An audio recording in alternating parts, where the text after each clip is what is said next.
Good morning everyone. कैसे हो आप सब? आई होप अच्छे होंगे। जैसे कि आप जानते हो कि काफी दिनों से लॉकडाउन की वजह से क्लासेस बंद हैं और समय का तकाजा ये कह रहा है कि हमें क्लासेस शुरू कर देनी चाहिए। इसी क्रम में जीके मॉस इंस्टीट्यूशन के द्वारा आज इंग्लिश की क्लास आपकी शुरू की जा रही है, जिसमें बेटा मैं आपको इंग्लिश ग्रामर के बारे में पढ़ना है। इसी टॉपिक पर आज हम चर्चा करने वाले हैं। किस पर? इंग्लिश ग्रामर पर। बेटा इंग्लिश ग्रामर को पढ़ने के लिए हम 3 पार्ट में डिवाइड करते हैं। कितने पार्ट में डिवाइड करते हैं? 3 पार्ट में। पहला जो हमारा पार्ट होता है उसे हम पार्ट्स ऑफ स्पीच कहते हैं। पार्ट्स ऑफ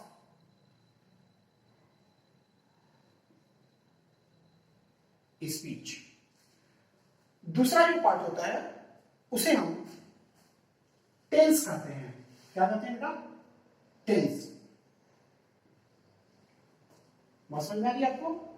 जो तीसरा पार्ट होता है उसे हम कॉम्प्रहेंशन कहते हैं।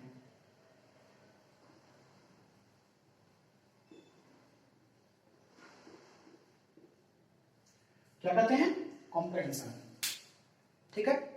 आपको रियल क्लासरूम वाली फीलिंग लेनी है तो उसके लिए आपको करना ये होगा कि जब भी मैं आपसे कुछ बुलवाने की कोशिश करूंगा तो आप मेरे साथ दोहराओगे, जिससे आपको ये फील होगा और मुझे भी ये फील होगा कि आप बिल्कुल सेटअप माइंड सेट करके आपका माइंड सेटअप सही है और आप अच्छे ढंग से पढ़ पा रहे हो। तो हमने आपसे कहा कि ग्रामर को पढ़ने के लिए हम 3 कैटेगरीज बनाते हैं। पहली जो कैटेगरी होती है उसे हम पार्ट्स ऑफ स्पीच कहते हैं। दूसरी कैटेगरी जो होती है उसे हम टेंस कहते हैं और जो तीसरी कैटेगरी होती है उसे हम कॉम्प्रहेंशन कहते हैं। क्या कहते हैं बेटा? कॉम्प्रहेंशन। आज हम जिस कैटेगरी पर बात करने वाले हैं वो है आपका पार्ट्स ऑफ स्पीच। क्या है? Parts of speech. आप चूंकि क्लास 8 में आ चुके हो, है ना, तो आपने क्लास 5, 6, 7 कई सारे क्लासेस में आपने पार्ट्स ऑफ स्पीच के बारे में थोड़ी बहुत बातें पढ़ रखी हैं। पार्ट्स ऑफ स्पीच क्या होता है? देखो, ये जो संख्या में 8 होते हैं। संख्या में कितने होते हैं? 8। जरा दोहराना मेरे साथ, बोलते रहना है आपको। पहला noun, pronoun, adjective, verb, adverb. ठीक है, कितना हुआ? 5 ना। Preposition, conjunction, interjection. ठीक है, एक बार और मैं बोल रहा हूं, दोहराइएगा।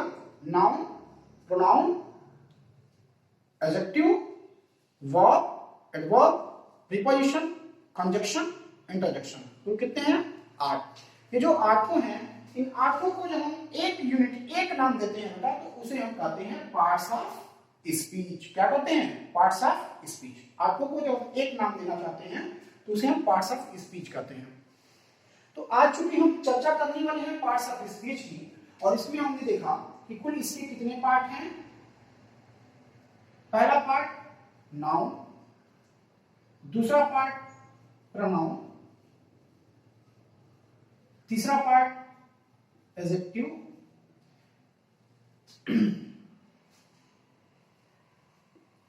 कई लोग इसे बेटा एडजेक्टिव पढ़ते हैं। क्या पढ़ते हैं? एडजेक्टिव। मैं आपको बता दूं, यहां पे जो डी वर्ड है ना, ये साइलेंट होता है। इसको हम बोलते समय इसकी वॉइस, इसकी जो साउंड है वो नहीं देते हैं। तो इसे हम डी को अगर न रहे तो हम क्या पढ़ेंगे? एडजेक्टिव। लिखते समय तो हम लिखते हैं डी को, लेकिन पढ़ते समय हम डी को इग्नोर करते हैं। ठीक है, क्या पढ़ा जाता है? एडजेक्टिव। ठीक, उसके बाद वर्ब। इसको भी कई लोग क्या पढ़ते हैं? वर्ब। अगर आपने आज तक वर्ब पढ़ा है तो आज से आप इसे सुधार लो, ये वर्ब नहीं होता है बेटा, इसे वर्ब बोलते हैं। वर्ब। जैसे यहाँ पर डी की साउंड नहीं है वैसे ही यहाँ पर आर साउंडेड नहीं होता है, सीधे वर्ब बोलते हैं। अगर आपके पास आपके मोबाइल में गूगल डिक्शनरी हो कोई भी, या गूगल ट्रांसलेटर हो, तो जरा आप इन वर्ड्स को जो मैंने बताया आपको एडजेक्टिव वर्ब इसको डालना और सुनना कि वो क्या बोल रहा है ना। तो आप पाओगे कि जो चीजें मैं आपको बता रहा हूं वो जब प्रोनाउंसिएट करता है तो वो एडजेक्टिव बोलता है, ना कि एडजेक्टिव, क्योंकि इसकी जो सही प्रोनाउंसिएशन है ना वो एडजेक्टिव नहीं है, वो वास्तव में एडजेक्टिव है। ऐसे ही वर्ब मैं आपको बता दूं बहुत सारी चीजें, जैसे ये ग्रामर, क्या बोलते हो आप? ग्रामर। अगर आप ग्रामर बोलते हो तो आप गलत बोलते हो बेटा, ये ग्रामर नहीं होता है, ये ग्रामर होता है। ग्रामर, आर की यहाँ पे साउंड नहीं होती है। अब आप सोच रहे होंगे कि आर की साउंड क्यों नहीं होती है, अभी मैं उस पर आऊंगा। फिलहाल आप इस पे फोकस करो कि हमें कुल 8 तरह के पार्ट्स ऑफ स्पीच पढ़ने हैं। Noun, pronoun, adjective, verb, adverb,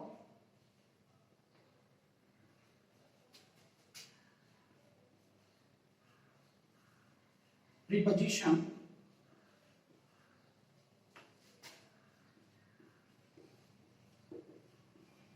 conjunction,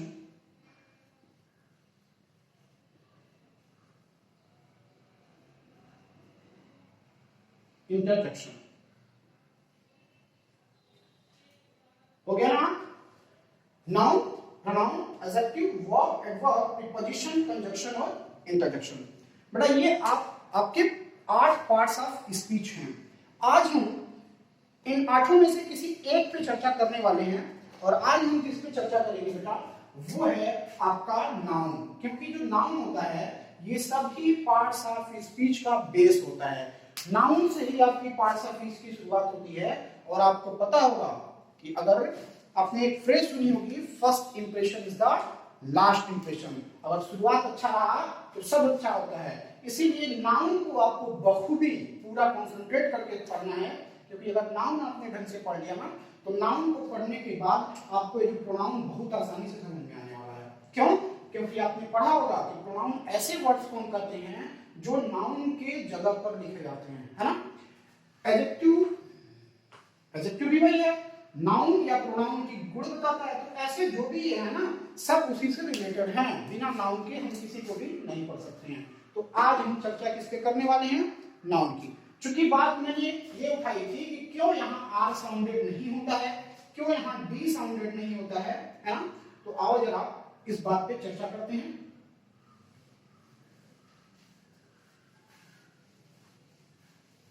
फिर हम आएंगे कहां? नाउन पर। ठीक है बेटा?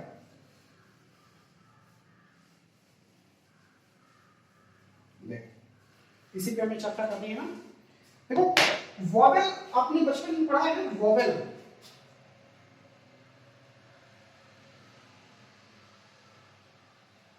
ए, ई, आई, ओ, यू, ये वोवेल होते हैं। बचपन से पढ़ते आ रहे हो, क्लास फर्स्ट से पढ़ते आ रहे हो वोवेल एंड कॉन्सोनेंट। तो ये वोवेल वास्तव में होता क्या है? क्या होता है वोवेल? क्या ए, ई, आई, ओ, यू को हम वोवेल करते हैं? नहीं, ये तो उसके पार्ट है। वोवेल हम करते हैं ऐसे अक्षरों को, ऐसे अल्फाबेट को जो अदर अल्फाबेट्स की साउंड देने में मदद करते हैं। जैसे आप अगर बोलते हो बी, जरा बोलना मेरे साथ, क्या मैंने बोला? बी। तो ये बताओ ई की साउंड आ रही है या नहीं आ रही है? आ रही है ना, बी की साउंड आ रही है। अगर आप बोलते हो के, तो ए की साउंड आ रही है या नहीं आ रही है? तो आप इस बात को फील कर पा रहे होंगे कि जो वोवेल है वास्तव में ये बहुत बड़े चीज है। देखने में ये 5 छोटे वोवेल, इन्हीं से अंग्रेजी की शुरुआत होती है, क्योंकि अगर वोवेल नहीं रहेंगे तो आप साउंड दे ही नहीं पाओगे, है ना। ये साउंड बताने वाले वर्ड होते हैं। तो मैंने आपसे कहा कि वर्ब, वर्ब में जो बी है वो साइलेंट है। क्यों नहीं हम पढ़ते हैं आर साइलेंट, सॉरी बी को, आर को हम क्यों नहीं पढ़ते हैं? ऐसा इसलिए होता है बेटा कि जब कभी भी किसी कॉन्सोनेंट के बाद अगर वोवेल नहीं होता है, कॉन्सोनेंट के बाद वोवेल नहीं होता है, तो वो साइलेंट हो जाता है, उसकी साउंड नहीं आती है। डी के बाद देखो एक कॉन्सोनेंट है या नहीं है ना, है ना। और आर के बाद कोई कॉन्सोनेंट है, लेकिन क्या यहाँ कोई वोवेल है क्या? नहीं है ना। अगर यहाँ पर वोवेल होता, जैसे अगर यहाँ बी रहता, ई रहता, सॉरी यहाँ पर देखो, अगर यहाँ पर ई रहता, ठीक, तो हम इसको वेरिएट पढ़ते, फिर आर साउंडेड होता। लेकिन यहाँ पर कोई वोवेल है ही नहीं, ए रहता तो विराट पढ़ते, आई रहता तो वेरी पढ़ते, है ना। तो कोई भी अगर यहाँ पर वॉवेल रहता तो आर की साउंड आती, लेकिन यहाँ तो वॉवेल है ही नहीं, तो वॉवेल नहीं है इसीलिए साउंडेड नहीं होता है। तो ये छोटी छोटी गलतियां हैं हमारी जो हम मिस्टेक्स करते रहते हैं, आप इसे सुधार दोगे। एडजेक्टिव में भी सेम वही बात है। देखो ए बी कोई वॉवेल है क्या, नहीं है ना। इसके बाद देखो वॉवेल है, इन दोनों के बाद वॉवेल है, इसके बाद वॉवेल है ना। आप इस चीजों को गहराई से जब समझने की कोशिश करोगे तो तब आपको चीजें बहुत आसान लगेगी और फील करोगे कि हाँ। देखो बेटा आपको मैं बता दूं, अंग्रेजी कोई सब्जेक्ट नहीं है। अगर आप ये मान के चलते हो कि इंग्लिश कोई लैंग्वेज है तो आप गलत हो। इंग्लिश लैंग्वेज नहीं होता है। इंग्लिश अपने आप इंग्लिश कोई सब्जेक्ट नहीं होता है। इंग्लिश अपने आप में एक लैंग्वेज है और लैंग्वेज को पढ़ा नहीं सीखा जाता है। क्या किया जाता है, सीखा जाता है। चलो अब हम बात करने वाले हैं किस पे, एज यू नो नाउन। किस पे बात करने वाले हैं हम, नाउन। अब फटाफट से जरा सभी लोग मुझे बताओ, बोलना है आप जहां कहीं भी हो, जब जब मैं आपसे बुलवाने की कोशिश करूंगा आप बोलोगे, ताकि रियल क्लासरूम सिचुएशन क्रिएट करना है। ठीक है, अब बोलो नाउन की डिफिनेशन क्या है। आप बचपन से पढ़ते आ रहे हो ना नाउन, बताओ। हाँ कई लोग बोल रहे हो कि noun is the name of any person place और थिंग। अब इसी को क्लैरिफाई करना है कि क्या आज तक हमने जो बात पढ़ा क्या नाउन वहीं तक सीमित है या नाउन के कुछ और भी दायरे हैं। ठीक है बेटा, नाउन के कुछ और भी दायरे हैं या नहीं है। आओ इस बात को हम क्लैरिफाई करते हैं। जरा मैं कुछ सेंटेंस लिखूंगा, इसको समझने से पहले मैं आपके सामने कुछ सेंटेंसेस लिखूंगा, फिर मैं उस बात पे आऊंगा कि किस तरीके से हमको नाउन को पढ़ना है, या फिर ये समझ लो कि ग्रामर कैसे पढ़ना है। ये बात इन सेंटेंसेस से आपको पता चल जाएगा। ठीक है बेटा, एक मैं वर्ड ले रहा हूं फास्ट। कौन सा वर्ड, फास्ट। और इसी फास्ट वर्ड से मैं अलग अलग तरीके के अलग सेंटेंसेस बनाऊंगा। आप देखो जरा,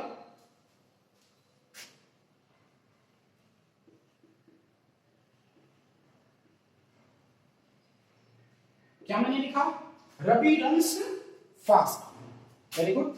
दूसरा देखो,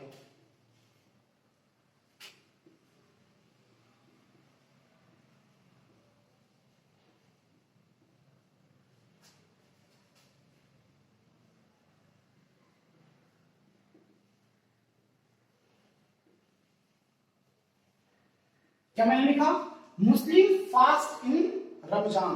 क्या मैंने लिखा, मुस्लिम फास्ट इन रमजान, है ना।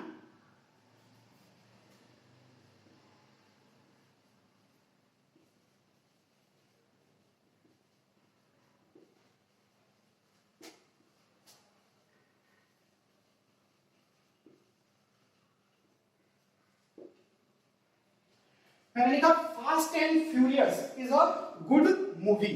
अब जरा देखना, अब हम यहाँ चीजों को थोड़ा सा एनालाइज करने वाले हैं, एनालिसिस करेंगे हम। वर्ड तो यहाँ पर भी फास्ट लिखा हुआ है, वही वर्ड यहाँ पर भी है, वही वर्ड यहाँ पर भी है और वही वर्ड यहाँ पर भी है। अब हमें ये देखना है कि क्या ये फास्ट, फास्ट का मतलब तो आप जानते ही हो, फास्ट एक वर्ब है। क्या है, वर्ब है। वर्ब का मतलब क्रिया और इसका मतलब क्या होता है, तेज। सॉरी वर्ब नहीं है, एडवर्ब है। सॉरी एडवर्ब है। क्या है, तेज। फास्ट मतलब तेज। तो क्या रवि रन्स फास्ट, तो यहां तो इसका मतलब निकल रहा है कि रवि तेज दौड़ता है। दौड़ने की क्वालिटी बताई जा रही है, तो आप इसे कहोगे कि ये क्या है, एक एडवर्ब है। अब जरा यहां देखना, मुस्लिम फास्ट इन रमजान। क्या, मुस्लिम फास्ट इन रमजान मतलब मुसलमान लोग रमजान में रोजे रखते हैं, व्रत रखते हैं। तो बेटा व्रत रखना जिस शब्द के लास्ट में ना, मैंने कई बार आपको बताया भी होगा क्लासरूम में, फिर मैं आपको रिकैपिचुलेट कर दे रहा हूं कि जब किसी वर्ड के लास्ट में ना आता है, जैसे खाना, पीना, उठना, सोना, जगना, बातें करना, झगड़े करना, पढ़ाई करना, है ना, गाली देना, कुछ भी जिस वर्ड के लास्ट में ना अक्षर आता है, ना साउंड आता है, वो अपने आप में एक क्रिया होता है, एक वर्ब होता है। तो व्रत रखना, ना साउंड आ रहा है ना, तो ये अपने आप में बेटा यहाँ पर क्या बन गया, ये वर्ब। यहाँ पर क्या था, ये एडवर्ब, है ना। जरा इसको देखो, फास्ट एंड फ्यूरियस, कितना पढ़ो जरा, क्या लिखा मैंने, फास्ट एंड फ्यूरियस। आप तो काफी मूवीज देखते होंगे, आपको पता भी होगा कि ये एक हॉलीवुड मूवी है ना। तो बेटा यहाँ पर फास्ट एंड फ्यूरियस तो एक नाम है, और नाम को हम क्या कहते हैं, नाउन, है ना। नाम को हम क्या कहते हैं, अरे आप ही ने तो कहा कि noun is the name of any person place और थिंग, किसी भी वस्तु स्थान या व्यक्ति के नाम को हम संज्ञा करते हैं, नाउन करते हैं। तो आप ये खुद बताओ, यहाँ पर ये नाउन है, यहाँ पर ये वर्ब है, यहाँ पर ये एडवर्ब है, ये चल क्या है, ऐसे कैसे, कुछ तो गड़बड़ है। क्या गड़बड़ है, और इसी को समझना है आपको। बेटा ग्रामर को आप अब जिस क्लास में आप आ गए हो, यहां से आपको ग्रामर को क्लासिकल फॉर्म में नहीं, अभी तक आप ग्रामर क्लासिकल फॉर्म में पढ़ते आ रहे थे।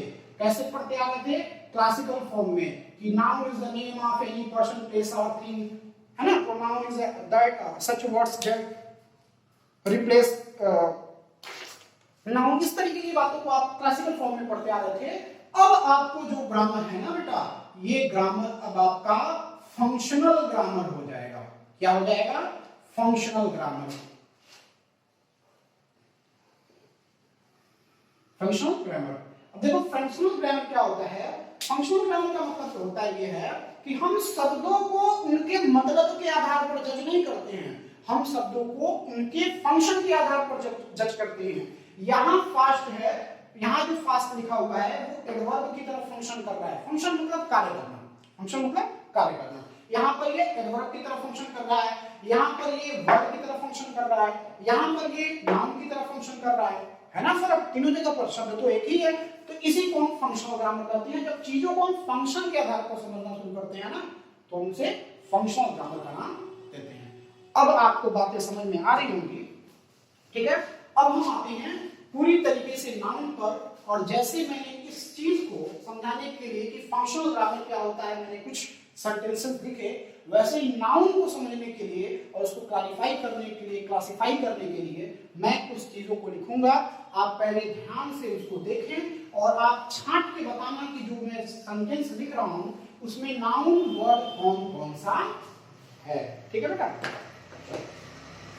पहला मैंने लिखा, चलो सुबह की शुरुआत सबसे पहले भगवान के नाम से करते हैं ना। चलो मैं नाउन की शुरुआत भी भगवान से के नाम से कर रहा हूं, कृष्ण को लेता हूं।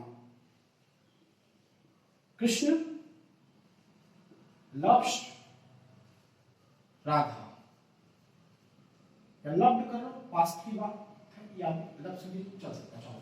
कृष्ण लव्स राधा। अगर आप लिख रहे हो साथ में तो वेरी गुड, आप लिखते भी रहो। आपका काम यह है कि मैं जैसे सेंटेंस लिखकर कंप्लीट कर रहा हूं, आप तुरंत इसमें से छांटो कि कौन कौन सा नाउन है। अपने दिमाग में सोचो, जब मैं पूछूंगा आपसे तो आप बताओगे, ठीक है। चलो अगला मैंने लिखा, सॉरी,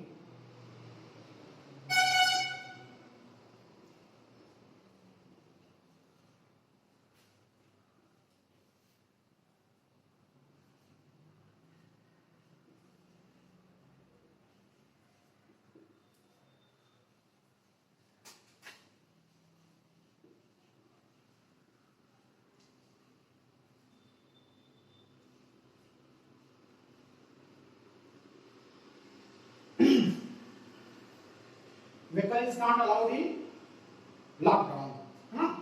और कोई सेंटेंस ले लेते हैं।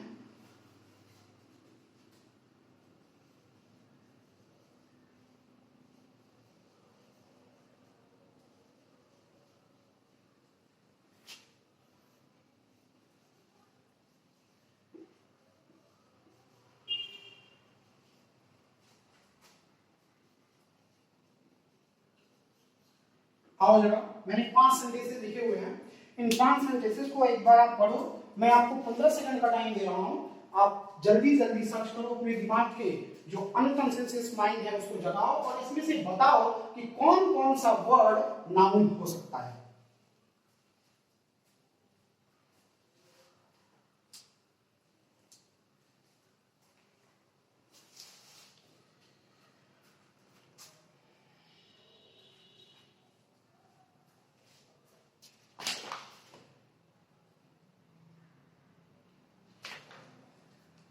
चलो दो चीजें और मैं पढ़ा दे रहा हूं इसमें, नीचे शायद दिखता हूं तो यहां मैं लिख रहा हूं।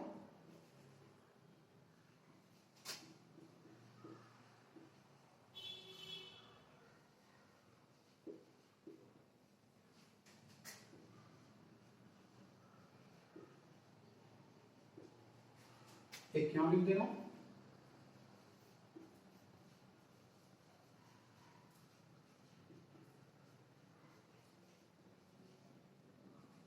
सॉरी,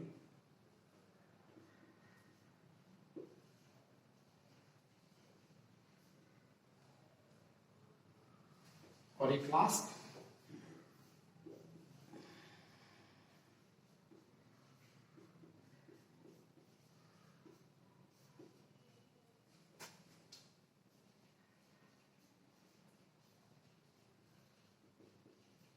हो सकता हो कि नीचे राइटिंग सही ना जा रही हो, थोड़ी ज्यादा झुकना पड़ रहा है, ठीक है। देखो अब थोड़ा सा दिमाग पर जोर डालते हैं। हमने पढ़ रखा है कि noun is the name of any person, place और थिंग। मैं आपको बताता हूं, उसी को शॉर्ट में आप कह सकते हो कि नाउन को आप अगर एक लाइन में आपसे कोई कहे कि एक शब्द में बताओ कि नाउन क्या है, तो एक शब्द में आप कह सकते हो कि noun is the naming word. क्या होता है बेटा? Naming word. जो भी नेमिंग वर्ड होते हैं वो सब अपने आप में क्या होते हैं? नाउन होते हैं। नेमिंग वर्ड का मतलब नाम बताने वाले बात। इतनी लंबी चौड़ी बातें मुझे क्यों करनी, सीधी सी हम कॉन्सेप्ट पे आते हैं ना कि नेमिंग वर्ड को हम क्या कहते हैं? नाउन कहते हैं। अब जरा देखना, मैंने लिखा है कृष्णा लव्स राधा। अच्छा, एक मैं आपको क्लू देता हूं, नाउन पहचानने के लिए 3 तरीके होते हैं। आप सोच रहे होंगे तरीका क्या है? लाओ मैं आपको बता देता हूं। पहला व्हाट, क्या? व्हाट। दूसरा हु, अरे बोलो हु। और तीसरा whom। कई लोग दोहरा नहीं रहे होंगे मेरी बातों को, बेटा जितना दोहराओगे ना उतनी चीजें आपको क्लियर होंगी। व्हाट, हु और who। अब कैसे हम इनका यूज करके पता लगाएंगे कि नाउन है? आओ इस पर काम करते हैं, देखें जरा कैसे पता लगाते हैं। किसी भी सेंटेंस में अगर आपने व्हाट से क्वेश्चन किया और उसका आंसर आपको मिला तो ये समझ लो कि नाउन, वो वर्ड नाउन होगा। जैसे मैं आपसे कहूं कि व्हाट लव्स राधा, तो ये थोड़ी बात अजीब लग रही है, लेकिन हु मतलब क्या होता है? कौन। मैं आपसे कहूं हु लव्स राधा, राधा को प्रेम कौन करता है? कौन की आपका जो उत्तर मिला, कौन का उत्तर क्या मिला? कृष्णा। अरे राधा को प्रेम कौन करता है? कृष्णा, है ना? Who loves Radha, Krishna loves Radha. तो जिसका हु से जिसका आंसर मिला वो अपने आप में क्या होगा बेटा? नाउन होगा। ये 110% आप इसको श्योर कर सकते हो कि वो नाउन ही होगा और कुछ नहीं होगा, ठीक। अच्छा ये देखो, कृष्णा लव्स राधा ये हो गया। तो मैंने आपसे पूछा who loves Radha, Krishna loves Radha, ठीक। दूसरा मैं आपसे कहूं कि राधा लव्स हुम, राधा किसे प्यार करती है? अरे भाई कृष्णा राधा को करते हैं, मैंने आपसे पूछ दिया राधा किसे प्यार करती है? हुम मतलब होता है किसे, है ना? तो किसे के लिए आपको क्या आंसर मिला? कृष्णा, है ना? तो अपने आप में राधा भी क्या हो गया? नाउन हो गया, है ना? कौन, किसे का आंसर जब आपको मिलेगा तो वो नाउन हो जाएगा। मैं आपसे कहूं दिस इज व्हाट, मैं आपसे क्या कहूं? दिस इज व्हाट, तो व्हाट का आंसर आपको क्या मिला? टेबल। अरे बोलो व्हाट का आंसर आपको क्या मिला? टेबल। टेबल अपने आप में क्या है? नाउन है। आप ही ने तो कहा किसी वस्तु के नाम को संज्ञा कहते तो है एक वस्तु का नाम, किसी व्यक्ति के नाम को संज्ञा कहते तो है एक व्यक्ति का नाम। मैंने तो आपको एक क्लू दी ना कि अंग्रेजी में कैसे पहचानोगे। अरे हिंदी तो पढ़ नहीं रहे हो आप, और ऊपर से आप फंक्शनल ग्रामर पढ़ रहे हो, है ना? चीजें हायर लेवल की हो गई हैं, तो हायर लेवल की चीजें सीखने के लिए कुछ तो हमें क्लू होना चाहिए। और देखते हैं vehicle is not allowed in lockdown. अब बताओ इसमें कौन कौन सा नाउन है? आपको लग रहा होगा कि व्हीकल, व्हीकल मतलब क्या होता है? गाड़ी, ये अपने आप में एक नाउन है। What is not allowed in lockdown? Vehicle is not allowed in lockdown, what का आंसर मिला, ठीक। Vehicle is not allowed in what, ठीक। Vehicle is not allowed in lockdown, ठीक। क्या यहाँ व्हाट का आंसर आपको मिल रहा है? अगर मैं कहूं vehicle is not allowed in what तो आपको अजीब लग रहा है ना, क्वेश्चन नहीं सही हो रहा है। इसका मतलब आपका नाउन क्या है, व्हीकल है। अब देखो मोहन रीड्स बुक, तो मैं आपसे पूछूं मोहन रीड्स व्हाट, बुक, तो आपका व्हाट का आंसर मिला, तो ये भी अपने आप में क्या हो गया बेटा, नाउन हो गया।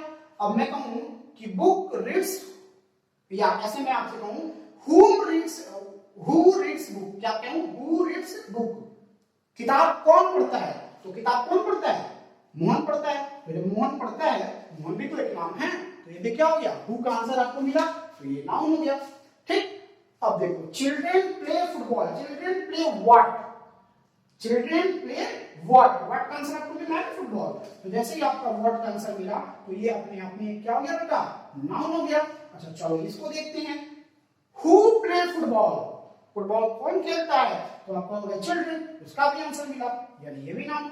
आप क्या देख रहे हो, एक एक सेंटेंसेस में दो से भी ज्यादा नाउन मिल सकते हैं, है ना, जरूरी नहीं है कि दो ही नाउन होंगे या एक ही नाउन होगा। ठीक है बेटा,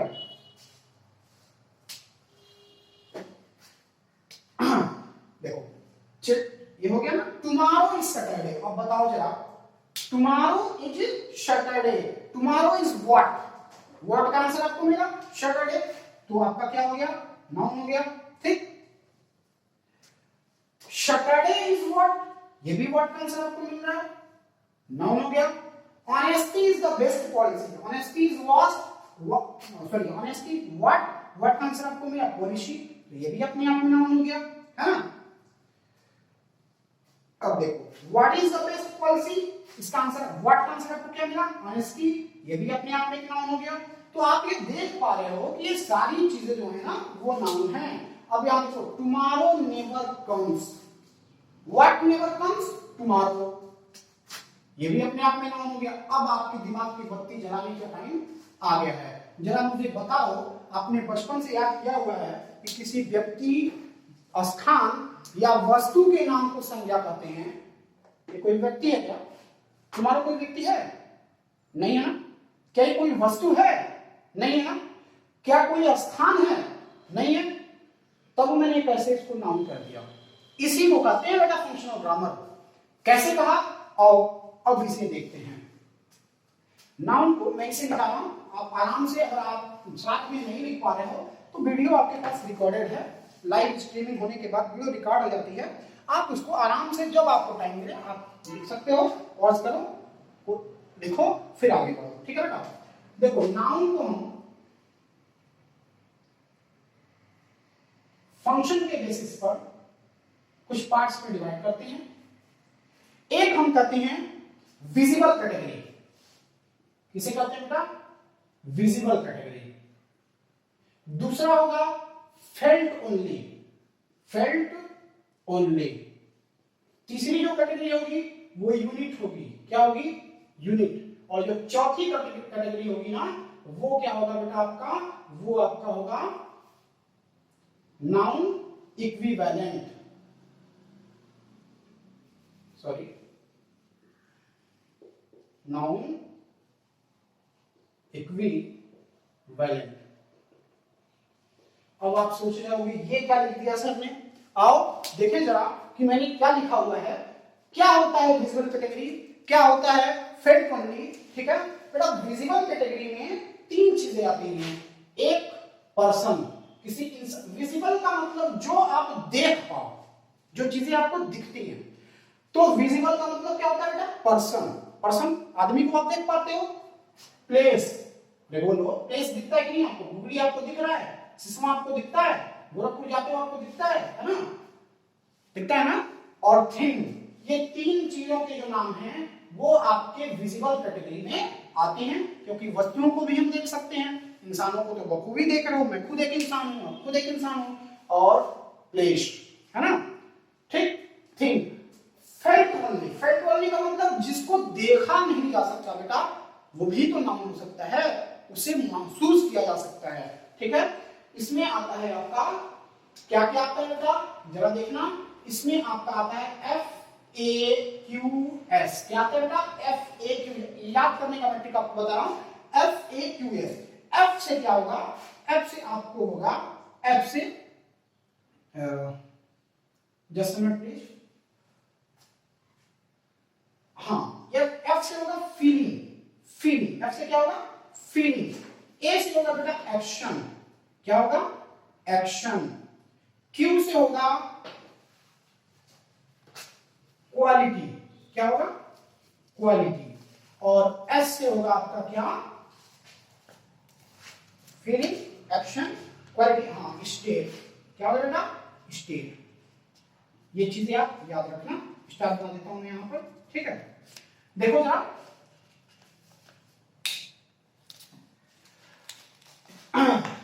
feeling, action, quality and state. अब जरा देखो FAQS, फीलिंग क्या क्या होता है। फीलिंग किसी से प्रेम होना, ये फीलिंग है ना। किसी से हेट करना, ये एक फीलिंग है या नहीं है ना, बताओ, प्रेम करना, हेट करना, है ना। एक्शन क्या है, कोई भी काम, कोई भी एक्शन, कोई भी वर्क करना, ठीक। जैसे आपका हो गया पॉलिशी, ले लेता हूं मैं पॉलिशी, ठीक। क्वालिटी में कोई भी गुण, आप जानते हो स्टेट का मतलब राज्य नहीं समझना बेटा, ये राज्य नहीं है। स्टेट का मतलब अवस्था, आपने पढ़ा होगा साइंस में, द्रव, गैस, है ना, ठोस, तो ये अवस्था है। कौन सी अवस्था, जैसे मैं आपको यहां समझाऊं कि vehicle is not allowed in lockdown, तो लॉकडाउन क्या है बेटा अपने आप में स्टेट है, इसीलिए मैंने इस सेंटेंस को लिखा था। स्टेट है, एक अवस्था है जिसमें पूरे देश को क्या किया गया है, बंद किया गया है। तो ये लॉकडाउन वर्ड है ना, ये भी अपने आप में नाउन है, और ये कैसा नाउन है, फेल्ट ओनली है, इसको सिर्फ महसूस किया जा सकता है, देखा नहीं जा सकता। तीसरा जो यूनिट है, यूनिट का मतलब आप क्या होता है, यूनिट का मतलब होता है मेजर करने वाली चीजें। जैसे मैं आपसे कहूं, शायद मैंने नहीं लिख पाया, एक सेंटेंस में यहां लिख रहा हूं,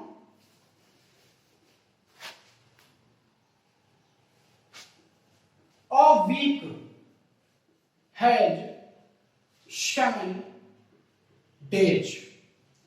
What has 7 days? Week has 7 days. What का आंसर मिला, ये अपने आप में नाउन हो गया। तो ये जो वीक है ना, वो एक यूनिट है, हफ्तों के, हफ्ता, वीक मतलब सप्ताह, 7 दिनों को जब एक साथ हम बोलते हैं तो उसको हम क्या नाम देते हैं, वीक कहते हैं, सप्ताह कहते हैं, है ना। जैसे 1000 ग्राम को आप एक नाम देते हो, 1 किलोग्राम कहते हो, तो 1 किलोग्राम क्या होगा, यूनिट हो गया, वैसे ये यूनिट है, ठीक। तो ये आपका यूनिट हो गया। एक होता है नाउन इक्विवेलेंट, नाउन इक्विवेलेंट का मतलब वो वास्तव में तो नाउन नहीं होता है, लेकिन वो जो फंक्शन करता है, जो कार्य करता है, वो नाउन के जैसा ही होता है। जैसे टुमारो नेवर कम्स, तो जरा बताओ, टुमारो किसी व्यक्ति का भी नाम नहीं है, किसी वस्तु का भी नाम नहीं है ना, किसी स्थान का भी नाम नहीं है, लेकिन है तो व्हाट का आंसर भी है। और हमने आपको बताया कि अगर व्हाट, हु और हुम का आंसर मिलेगा तो कंफर्म नाउन होगा, तो किस कैटेगरी का होगा, ये नाउन इक्विवेलेंट का होगा। इक्विवेलेंट का मतलब बराबर, इक्वल मतलब क्या होता है, बराबर, है ना, मतलब नाउन जैसा काम करने वाला, ठीक है बेटा। तो यहाँ तक आज के लिए मैं बातें यही तक रोक रहा हूँ, ज्यादा बर्डन आपके ऊपर नहीं डालना है ना। तो आप यहाँ तक चीजों को पढ़ो, अच्छे से नोट्स बनाओ, कॉपी नहीं है कोई बात नहीं, आप रफ पे लिखो, प्रैक्टिस करो, बाकी इससे रिलेटेड चीजें यहीं से मैं कल शुरुआत करूंगा। Thank you very much.